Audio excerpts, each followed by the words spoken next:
All right. Good evening, everyone. Hope you guys can see it okay.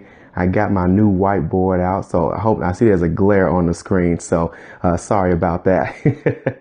All right. That's just trying to make sure you guys can see it okay. Perfect. I do apologize about the lights. That probably was a bad idea. So either way, I hope you guys can see it okay. I'm going to see if I can adjust this a little bit.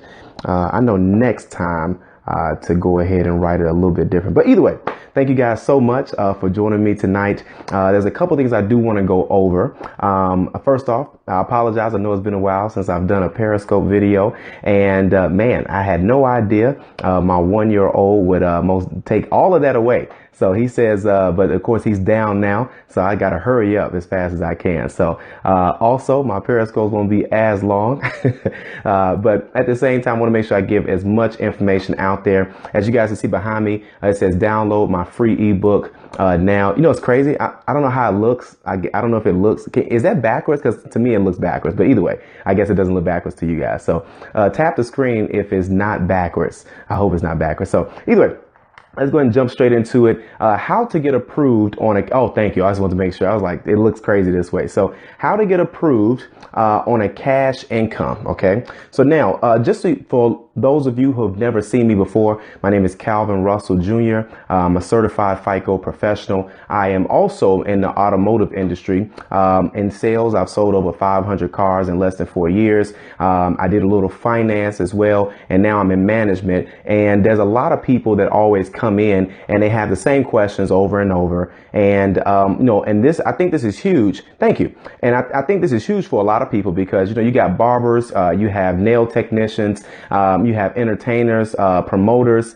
Perfect. Thank you. I appreciate that, Mr. David Harvey. So, but you got a lot of people that get like a cash income. And I know a lot of people myself and, small business owners, things of that sort. But when it comes to actually trying to buy a car or get a home or a personal loan, a lot of times they don't qualify. And the number one reason why is because proof of income. OK, so now how do you show proper proof of income? All right. So the first thing that you got to know is the first step is actually you must get a checking account. OK, now there is nothing wrong with having, let's say, a Stripe account or a PayPal account. I'm actually, I'll tell you about that a little bit later. I promise you I won't forget. I'm in Chicago though, by the way. So, but if you have a PayPal account, I think it's easier, because the reporting is a lot better. Again, PayPal, for those who don't know, it used to be a part of eBay, which was actually one of the first .com companies back in the early 2000s. So they've been out for a long time. They know the game very well. I say that not to promote them,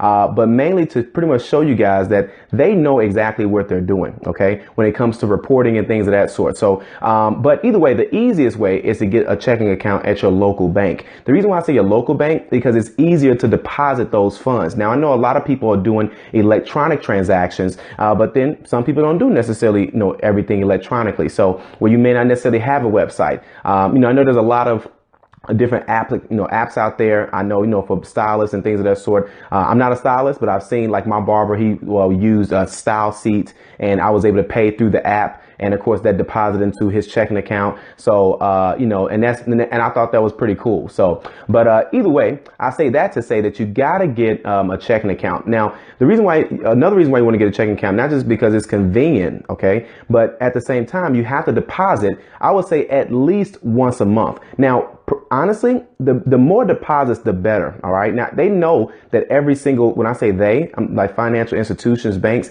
they know that when they look at your proof of income, they know that there's going to be fluctuations, just like in any other business. OK, but you got to make sure that you're at least depositing money. I would say at least once a month, if not every week. For example, if you have a small business and you're depositing $500 a week, all right, that comes out to $26,000 a year. If you divide that into a weekly pay, let's say, let's say an hourly pay, that comes out to $12.50 an hour. OK, so that's $500 a week. But you can't show proof of that if you're not doing it every single week. Most banks are looking for proof of income anywhere between 3 to 6 months. OK, like if you're looking for a car, they're probably going to go 3 to 6 months. Now, here's another thing. This is where credit comes into place, but I'm going to get to that in a second. It's nothing wrong with using a prepaid debit card, but you want to make sure that prepaid debit card shows more than just activity. Okay. So when you're talking about activity and things of that sort, you want to make sure that, because the banks are not necessarily interested in recent activity. What they're mainly interested in is, showing that you can show, where your income is coming from on a consistent basis. They're going to take an average. So for example, let's say that, let's say you deposit $500 one week, $600 the next, $500 the next, $300 the next. Then they're going to add all those up and divide it by 4, and that's your monthly income. That's the number one problem that people have when they have a cash income, is that they don't want to show proof of income and they can't prove it. The second thing, before we get to credit, a lot of times people are afraid to show proof of income because they feel like they have to pay taxes on this money. When you're buying a car, or when you're looking for a home, now when you're looking for a home, they're going to probably want tax documents. Okay. When you're looking for a car, the bank's a little bit more lenient. Okay. Because for one, with a car, they got GPS systems, so they know where these cars are. Just like, it's not like back in the day, you can hide these cars around a corner. Okay. But things have most definitely changed. But I say all of that to say that, for those of you that have not yet found a way to do it properly, that's the way to do it. You don't necessarily I'm not saying don't pay taxes. I'm just saying that they're not interested in necessarily in you paying taxes when you're looking to finance a car. Okay.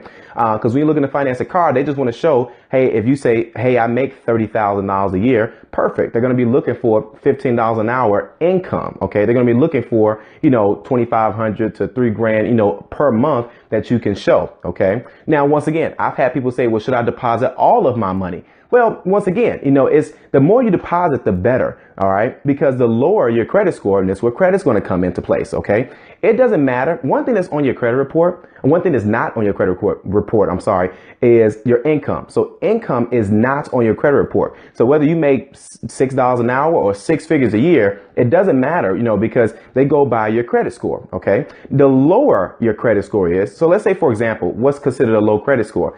I would have to say anything under 680 is considered a lower credit score. These are to the banks. Okay. Now I'm not talking about what's a low credit score in your house, at your church, at your job, in your family, but 680, anything under 680 is considered a lower credit score. Okay. The lower your credit score is, they're going to ask for more. They're pretty much going to ask for more documentation, proof of address, proof of income, of course, driver's license, things of that sort. Now, if your credit score is higher, let's say, for example, your credit score, let's say, 700 or something. If it's above 700 or if it's 750 and things of that sort, you may be asked less questions because they feel like that you're more, responsible. Okay. And that proof of income may not necessarily be your issue. But for the most part, for those of you that are looking to buy homes, you most definitely got to start showing proof of income, and you most definitely got to start paying taxes on that income, because 9 times out of 10 they're going to be looking for tax documents. Okay. Now this is just from my experience. I don't have a cash income, but I've dealt with a lot of customers and clients